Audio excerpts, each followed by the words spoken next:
في عالم الموبايلات كل الشركات في منافسة شرسة مع بعض، كل شركة بتحاول تسبق التانية بخطوة، وأكتر منافسة شرسة موجودة في سوق الموبايلات هي اللي موجودة في الفئة المتوسطة العليا. ليه دايما المنافسة شرسة في الفئة دي؟ لأن طبعا موبايلات الفلاج شيب اللي هي الفئة العالية خلاص كل شركه بتحط اعلى امكانيات عندها، فما بقاش في فرق بين الموبايلات، انت بس بتحب انهي فبتروح له. لكن في الفئه المتوسطه العليا والفئه المتوسطه كل شركه بتحاول تحط لك حاجه من موبايلات الفلاج شيب بتاعتها. والنهارده هنتكلم عن موبايل من الفئه دي ومن شركه انا بحبها شخصيا. الموبايل اللي معانا النهارده هو الفيفو في 60 ال 5G. الشركه بتقول لك احنا هنا كاميرا بتقنيه وجوده مختلفه مع شحن سريع مع بطاريه كبيره وتصميم ملفت للانظار. بس يا ترى الموبايل ده هيكمل في سباق موبايلات الفئه المتوسطه العليا ولا هيتزحلق في النص؟ يلا ما اطولش عليك يا صديقي ويلا بينا نبدا. ايه الاخبار يا صديقي؟ يا رب تكون بخير. نبدا بتصميم الموبايل.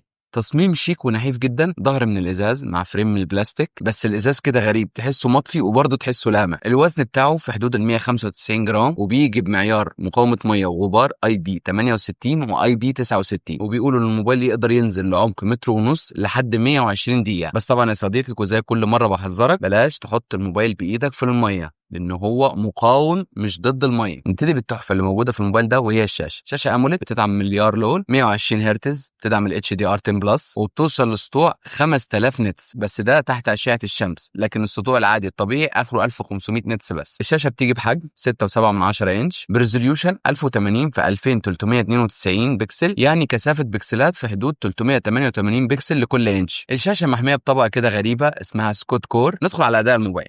الموبايل جايب معالج جديد وهو الكوالكوم سناب دراجون 7 جين 4، وده نسخه حديثه ومتطوره جدا عن اللي كانت موجوده اللي هي ال 7 جين 3. وطبعا المعالج ده هيخلي استخدامك سلس للموبايل، وكمان في الالعاب مميز جدا ومش هيواجهك معاه اي مشاكل. كمان الموبايل نازل بنسخ رامات من 8 لحد 16 جيجا مع مساحه تخزين من 128 ل 512 جيجا. وطبعا زي ما انت عارف يا صديقي اكيد مش بيدعم كارت ميموري. الموبايل للاسف جايب اندرويد 15، مش هينزل باندرويد 16 الجديد مع واجهه فان تاتش او اس 15. وفيفو وعدت هنا ب4 سنين تحديثات اندرويد زائد 6 من تحديثات السكيورتي ابديت. ندخل على الميزه اللي بتميز كمان الموبايل ده وهي البطاريه هنا عملاقه 6500 ملي امبير، وبتدعم الشحن السريع ال 90 واط اللي موجود جوه العلبه. واخد بالك يا صديقي؟ موجود جوه العلبه. نيجي بقى لقوه الموبايل حرفيا الا وهي الكاميرات. الموبايل بيجي بالخلف 3 كاميرات بالتعاون مع زايس. كاميرا خلفيه اساسيه 50 ميجا بكسل مع فتحه عدسه اف 1.9 وبتدعم المثبت البصري الحقيقي او اي اس. والكاميرا الثانيه 50 ميجا بكسل بفتحه عدسه اف 2.7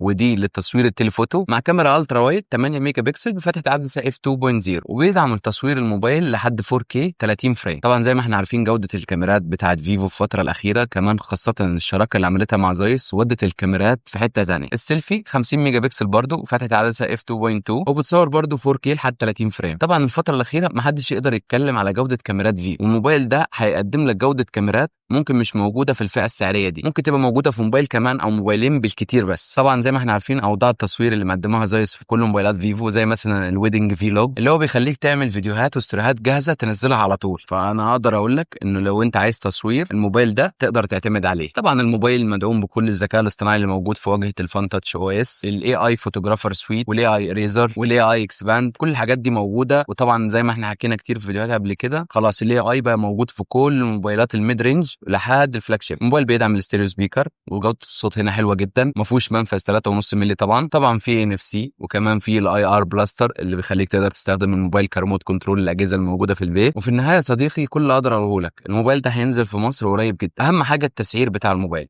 ده لو نزل تسعير من 20 ل 23 الف جنيه اتوقع ان هو هيكتسح الفئه دي، لكن طبعا لو علي على كده ففي موبايلات كتير قوي هتقدر تتغلب عليه. ولو انت وصلت معايا لحد هنا يا صديقي فما تنساش تدعمني باللايك والشير والسبسكرايب لانه ده بيفرق كتير. سلام.